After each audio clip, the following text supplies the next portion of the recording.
let's look at your warm-up for today. I know that you can see the answers there, but you need to have more than the answers. I had to show my work on a separate sheet of paper. So let's take a look. This table shows interest owed for a home improvement loan based on how long it takes to pay off the loan. So you've got to look at this chart down here. If you borrow money for 6 months, you're only going to pay an interest rate of 2.4%. The longer that you borrow the money, the more interest you're going to pay, right? If you borrow money for 9 months, you're going to pay an interest rate of 2.9%. 12 months is 3.0%. And 18 months or a year and a half is 3.1%. So you have to think about which interest rate you're going to use. Let's look at number 1. What is the simple interest owed on $900 for 9 months? So the answer I got was $19.58. Let's see how I got that. All right, so remember, percent over 100. We're borrowing for 9 months, so I'm going to go down here and look. What's the interest rate? 2.9. 2.9%. I'm going to write that right here. What goes over here? Can anybody tell me? Do we know the part or the whole? We know the whole. The whole is the total amount we're going to borrow, and how much is that? $900. So now we can find the interest. And I need a calculator. 900 times what? What am I putting in the calculator? 2.9. 900 times 2.9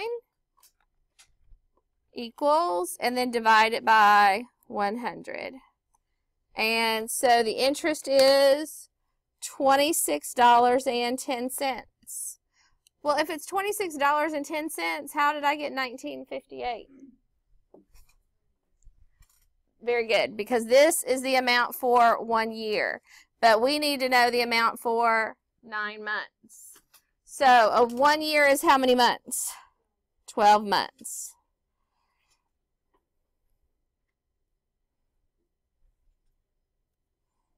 So how much money for 9 months? This, I think, is the part that a lot of you forgot to do. And so now we're going to cross multiply 9 times 2610. And then divide it by what? Divide by 12. And you get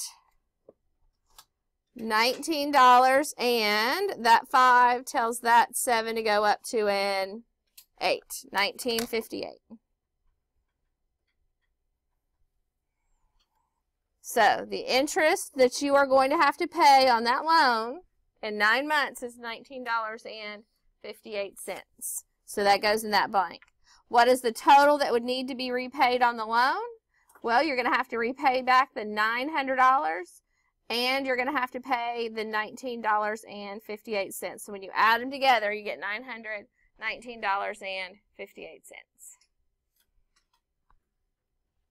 Any questions on that one? Okay, let's look at B. Find the simple interest owed on $2,500 for 18 months. So same thing, set up the percent proportion. We're borrowing $2,500.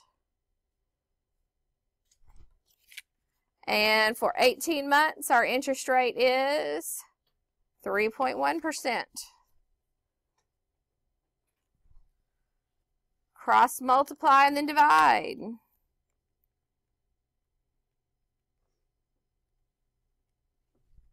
Try to turn that light off and see if we can see better. No, that doesn't help. All right. And now we divide by 100.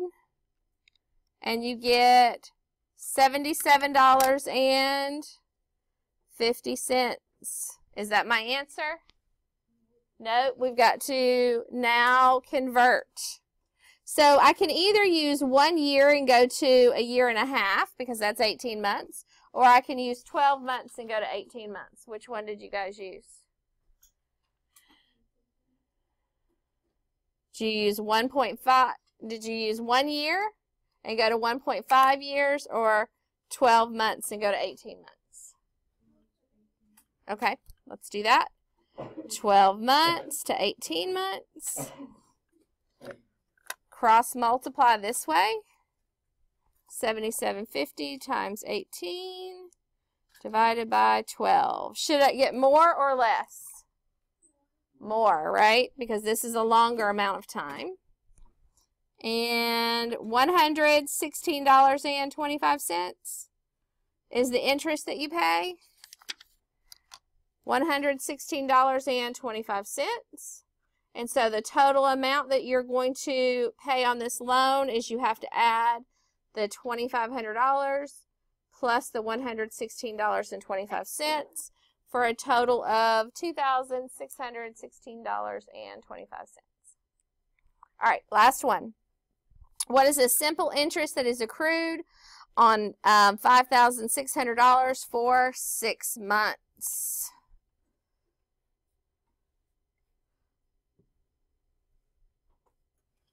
And what's the interest rate for 6 months? 2.4%. Cross multiply and then divide.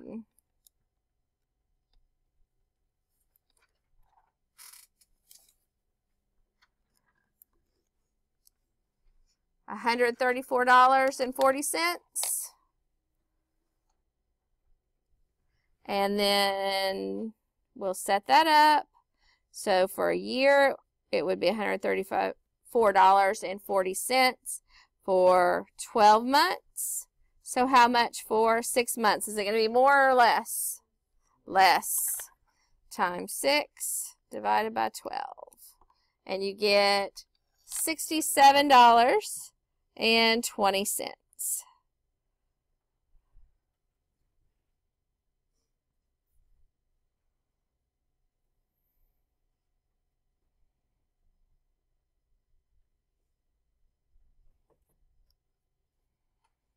All right. And, oh, wait a minute. How did I get $84? Did I do a wrong amount?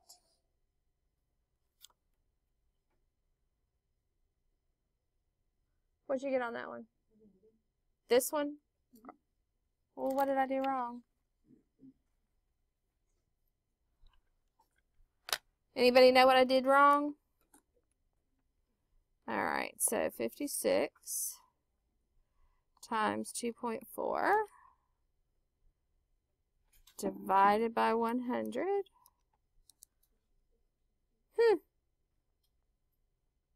So somehow this one's wrong. What did you all get? Do what? If you do the percentage sign, then you don't have to divide by 100. So I think this is the right answer. 67.20. That's what you get to? Okay. So I don't know where that answer came from. All right. And so what is the simple interest that you would pay on the loan? It is $67.20. And so the total amount you would repay, if it asked you that, is $5,667.20. If it asked you how much you had to repay on the loan.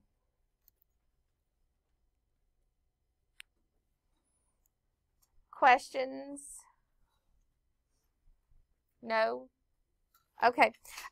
You are going to take this and turn it in today.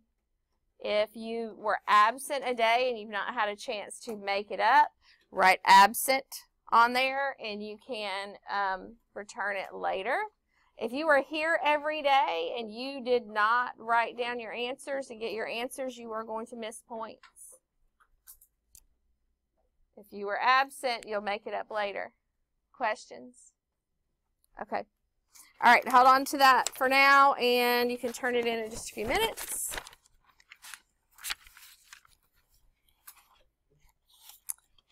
And let's take a look at notes.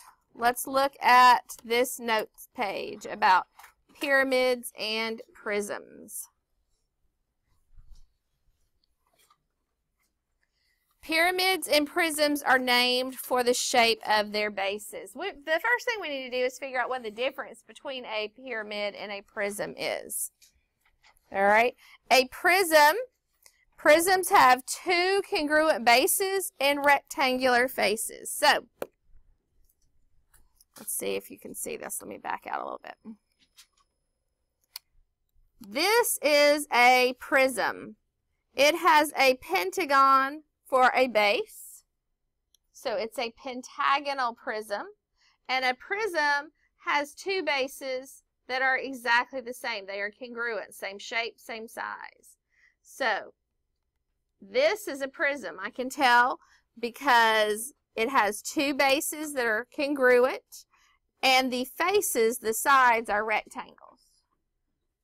This is a prism. This is a pyramid. It only has one base. This base is the same. It's a pentagon. This is a pentagonal pyramid. It's named after the shape of its base, which is a pentagon. But pyramids have sides that are triangles. These two things fit together and make like a little house. Do you see how they have the same base?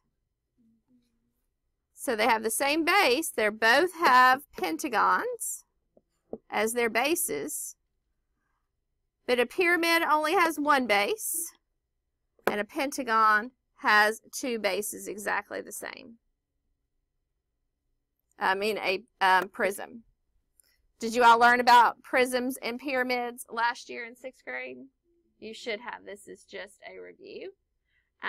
So you just need to know the difference, okay? And when we watched those cross-section videos a few minutes ago, you learned about different ways to cut these so that you can see the shapes inside. And so they're going to talk about, as you're going through this, one of the ways was if you cut it perpendicular to the base. So that means it's sitting on its base, and perpendicular is like you're making a T. So that's straight up and down. We also call that vertically. So if you cut it this way, perpendicular to the base or vertically, you would open it up, and what you would see inside would be the shape of the side. If you cut it this way, which is horizontally to the base, so if I were to take a plane and cut it this way horizontally to the base, we also call that parallel to the base. So those are some vocabulary words that you're going to need to know.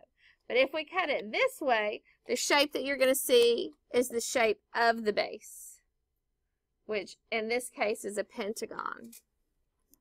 All right, and then you could cut it at an angle, and you'd have to think about how many points you would see inside. And that one, cutting it that way is a little bit different. So we'll get back to cross sections in just a minute. So prisms have two congruent bases. Congruent means what again? Same shape, same size. Pyramids have, and they have rectangular side faces. Pyramids have one base, and they have triangular side faces that meet at one vertex. So you could have a cube, a rectangular prism, a triangular prism. Here you could have a rectangular pyramid or a triangular pyramid. All right, their bases are still the same. This just has two bases, and this just has one base. A face is a flat surface. On prisms and pyramids, faces are polygons. An edge. An edge are these sides right here where two sides meet. This is also an edge. What are these points called? Excuse me. Anybody know what the points are called? It's written on your paper.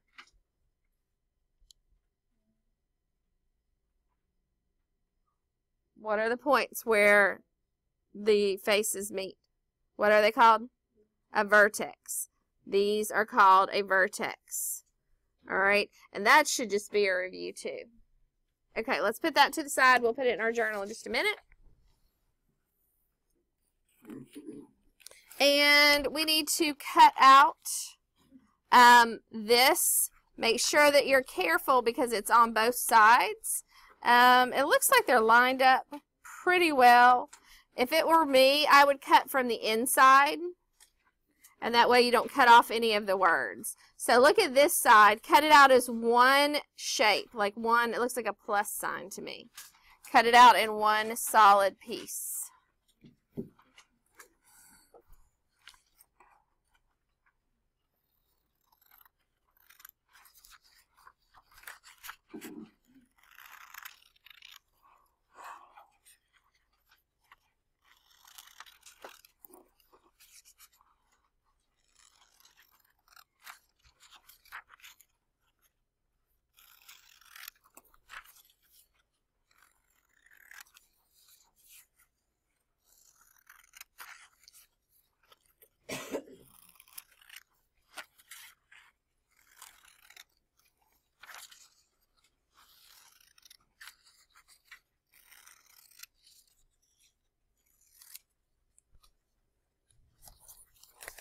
All right, so it should look like that when you're done.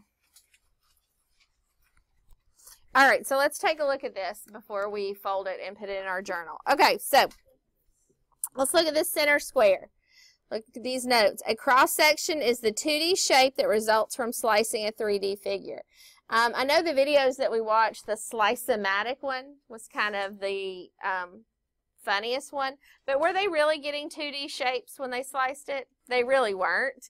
A 2D shape would be something that had no width at all, and they were still getting a little bit of a width, so those weren't really 2D figures, but you're getting a shape that's like a piece of paper. So if you cut one of these, what would you see inside would be something flat. Think of this shape you see when you slice an apple in half. The shape that you see is called the cross section or the plane section. So there's different ways of doing it. Up here, parallel to the base. When you slice a 3D shape parallel to the base, the 2D shape formed will be the same as the base. So, I'm sorry, I don't know why I keep coughing. Parallel base means that you are cutting it this way. We also call that horizontally, parallel, and that is horizontal. You have to recognize parallel or horizontal as being a cut straight through it. And that you need to know, if they ask you what 2D shape you're going to get in a cross section, if you cut parallel or horizontal, you have to know that's the same as the base, what it's sitting on. So a rectangular prism, you are going to get a rectangle. And this one looks actually like it might be a square at the bottom. But whenever you see a square, if you call it a rectangle, you're going to be pretty safe. This cylinder, if you cut it parallel to the base, what shape are you going to see? A circle. All right. Let's go over here. Perpendicular to the base. Perpendicular. We also call that vertically or vertical. Write that down. Perpendicular or vertical. And perpendicular means that you've made a T shape. So if this is the base, you're cutting it this way. Perpendicular is a T shape. Right? Parallel means they never touch. That's parallel. Perpendicular is cutting it vertically, so slicing it this way. And when you slice a 3D shape perpendicular to the base, the 2D shape form will be the same shape as the sides. So, if you cut this rectangular prism inside, you're going to see a rectangle. To me, a harder one to see is a cylinder having a rectangle inside. But you have to see that when you slice it, you're going to get corners. You're going to get straight edges and you're going to get corners. So that's one of the hardest ones to see to me. All right. Tilted away from the base. This is just at an angle. And you have to just kind of imagine if you were to cut this corner off, what would you see? And I see a shape that has three vertices and 3 sides. So you would see a triangle. Sometimes you're going to see a trapezoid. These are a little bit harder to see because there's no rule for what you're going to see. Extra thoughts. You may be able to better think about cross sections by thinking about how the 3D shape could be formed. For an example, a rectangular prism can be made by translating or sliding a rectangle through space. A cylinder is formed by rotating and spinning a rectangle through space. So, I don't know that that's going to help you a lot, but you can think about the way that they're formed. Okay, and we're going to try some of these on a skills practice. So, we're going to take this and fold this up. And this just reviews 3 ways it can be sliced: parallel to the base, perpendicular to the base, or tilted away. And then just fold these sides in. And this is how we are going to glue this in our journal. We're going to glue it in folded like that. All right, let's take a look and see what pages we have available. So 101 and 103, is that where we're at?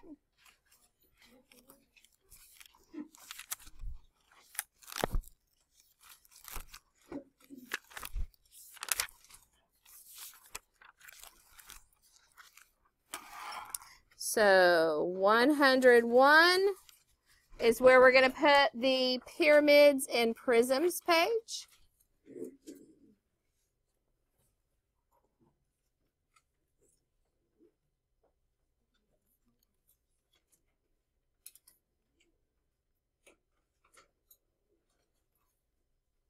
One 103 is cross sections.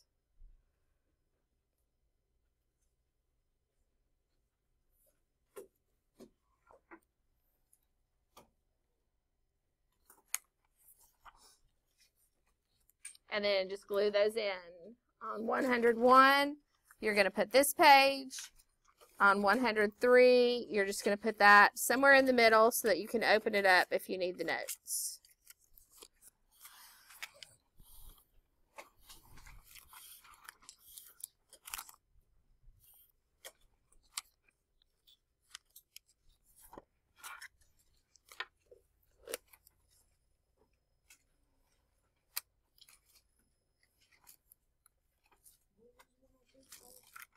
Cross sections, the same thing as what's on the front there.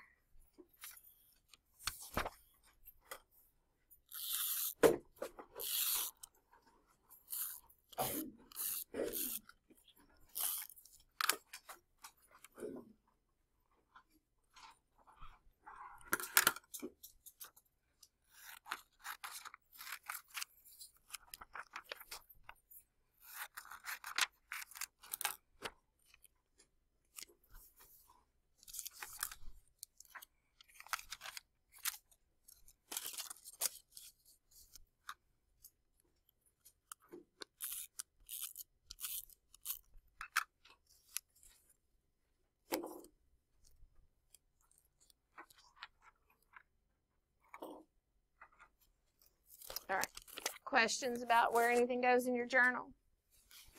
Okay, let's look at the skills practice.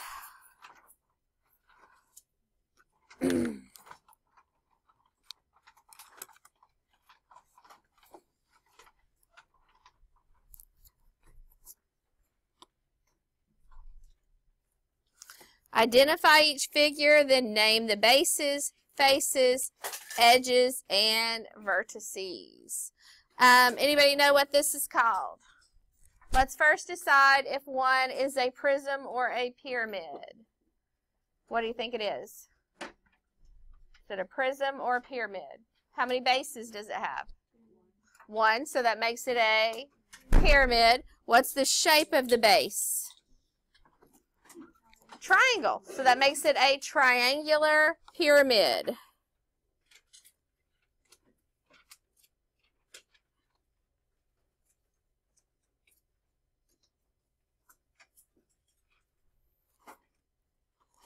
Okay.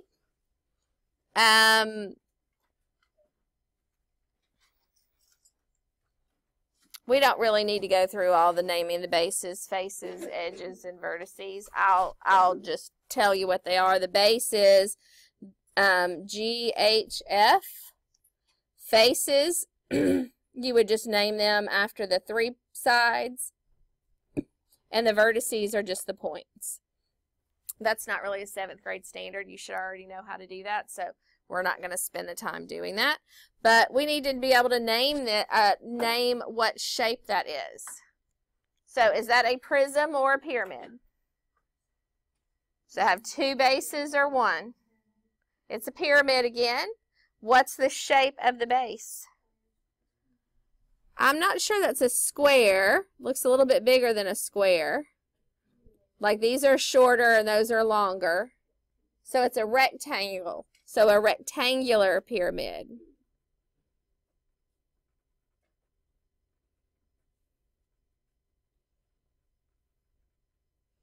So it's a pyramid because there's 1 base and the sides are triangles, right?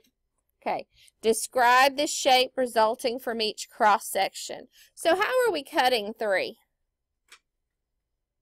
Are we cutting it perpendicular to the base or parallel to the base? Right? Remember, parallel means this. Perpendicular means here's the base, and we're cutting it like this. So this is parallel. This is perpendicular.